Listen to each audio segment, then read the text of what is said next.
Good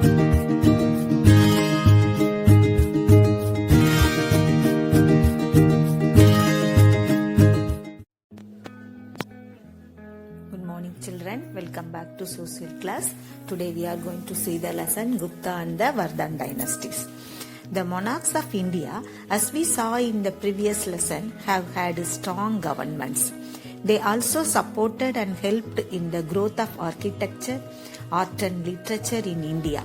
The monarchies were mighty rulers, brave warriors and able administrators. Let us look at some more famous kings who ruled our great nation.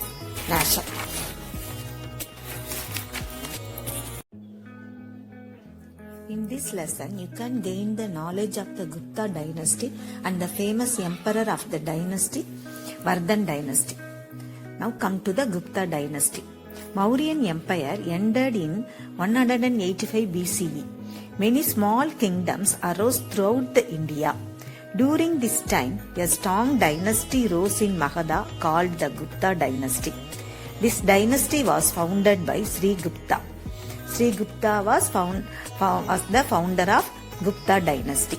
The Gupta kings began ruling from central India in parts of Uttar Pradesh and Bihar.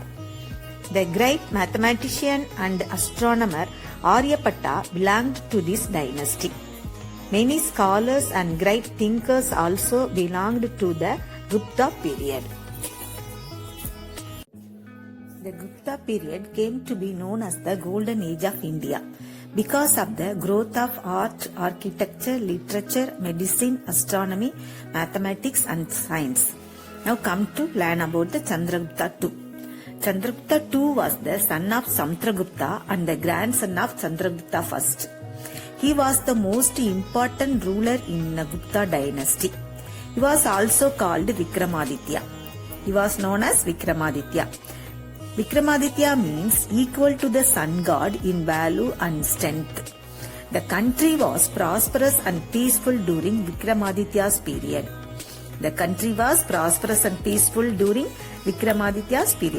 His region is called the Golden Age of Guptas because of the progress in the fields of art, architecture and literature. Now we are going to learn how did Chandragupta extend his kingdom, territory. Chandragupta II controlled a vast empire stretching from Gujarat to Bengal. He made Padaliputra and Ujjain in Madhya Pradesh as his capitals. Now come to know how trade flourished in Chandragupta's period. Trade. Beautiful gold, silver, lead and copper coins were issued during his time. Gold, silver, lead and copper coins were issued during his time. Trade flourished with countries such as China, Sri Lanka and many European countries. Now we are going to discuss about the 9 jewels in Vikramaditya's court. Education. Vikramaditya's court had 9 important people called the 9 jewels or Navaratnas. They were great scholars. The greatest among them was Kalidas, a renowned poet.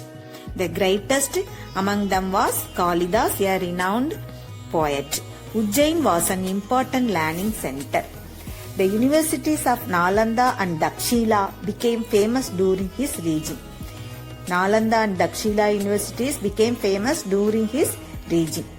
Now we are going to learn about the influence these rulers had on the art and architecture of India.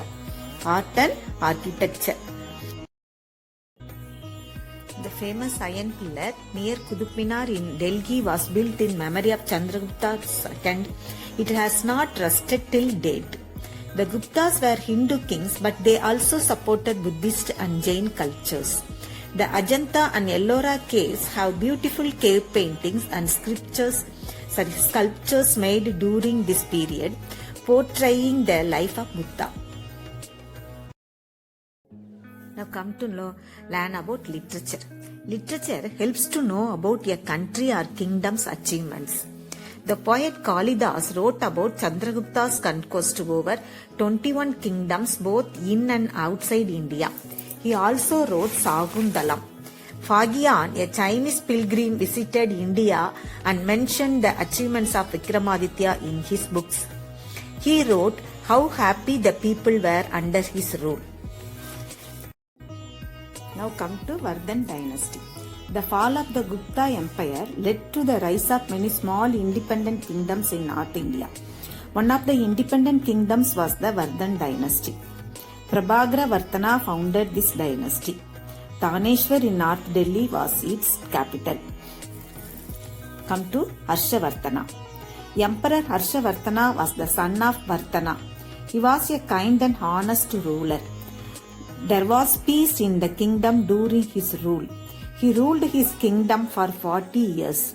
He was only 16 years old when he ascended the throne. Now come to know about the bravery of Harshavartana. Harshavartana defeated the rulers of Malwa and Kannauj and united the two kingdoms Taneshwar and Kannauj. He shifted his capital from Daneshwar to Kannauj. His empire spread over the states of Punjab, Bengal, Odisha, Gujarat and the entire Indo-Gangetic plain north of the Narmada river. He shifted his capital from Daneshwar to Kannauj. His empire spread over the states of Punjab, Bengal, Odisha, Gujarat and the entire Indo-Gangetic plain north of the Narmada river. Now come to the trade. Harshavartana's relationship with other countries is known by trade. Trade relations were with Java, China, Tibet and other countries through sea routes. India was famous for its supreme quality of cotton, silk and woolen cloth. India was famous for its supreme quality of cotton, silk and woolen cloth. Indian pearls and ivory were also in great demand. Indian pearls and ivory were also in great demand. Kannauj became a great center of the trade. The city was along the banks of the Ganges river. It had beautifully decorated gardens and buildings. The kings he conquered were given freedom to rule over their own kingdoms. They had to pay revenues to him and send him soldiers during times of war. From this we understand that the rulers gave the importance to the welfare of the people in their kingdoms. Now come to art and architecture. Harshavartana built many stupas in the name of Buddha, though he was a Hindu initially. He helped art and architecture to grow in his time. Later he followed Buddhism under the influence of Yuan Shuang, a Chinese Buddhist pilgrim.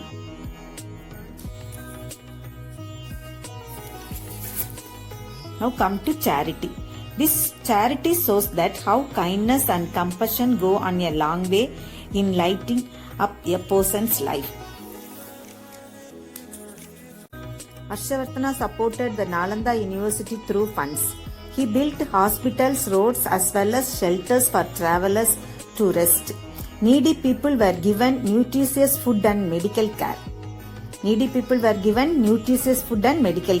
He gave away all his wealth and belongings to charity, monks and saints at a great ceremony held at Prayag once in every year. Come to know about the literature. Literature helps to know about the country or kingdom's achievements. Harshavardhana was a scholar and wrote 3 plays in Sanskrit.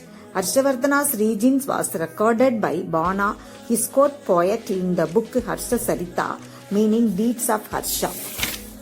Yuan Shuang wrote a book Siyuki, which means my experiences. It was also based on Harshavardhana's reign. Yuan Shuang wrote a book Siyuki, which means my experiences. It was also based on Harshavardhana's regions. Yuan Shuang referred to Harsha as the Lord of 5 Indias. Yuan Shuang referred to Harsha as the Lord of 5 Indias. The 5 Indias were a reference to his kingdoms in Punjab, Kannauj, Bihar, Bengal and Orissa. Now recapitulation time. Gupta dynasty. Chandragupta II. son of Samudragupta, grandson of Chandragupta I. Chandragupta's territory extended from Gujarat to Bengal. Padalabhitra and Ujjain were Chandragupta's capital. Guptas used gold, silver, lead and copper coins. Guptas traded with China, Sri Lanka and many European countries. Education. There were 9 scholars in Chandragupta's court were called 9 jewels. Kalidasa's poet, renowned poet. Ujjain was an important learning center. Chandragupta built iron pillar in New Delhi. Ajanta and Ellora caves are the important cave paintings. Literature. Kalidasa and Chandragupta second conquest. Phagyan achievement of Chandragupta second.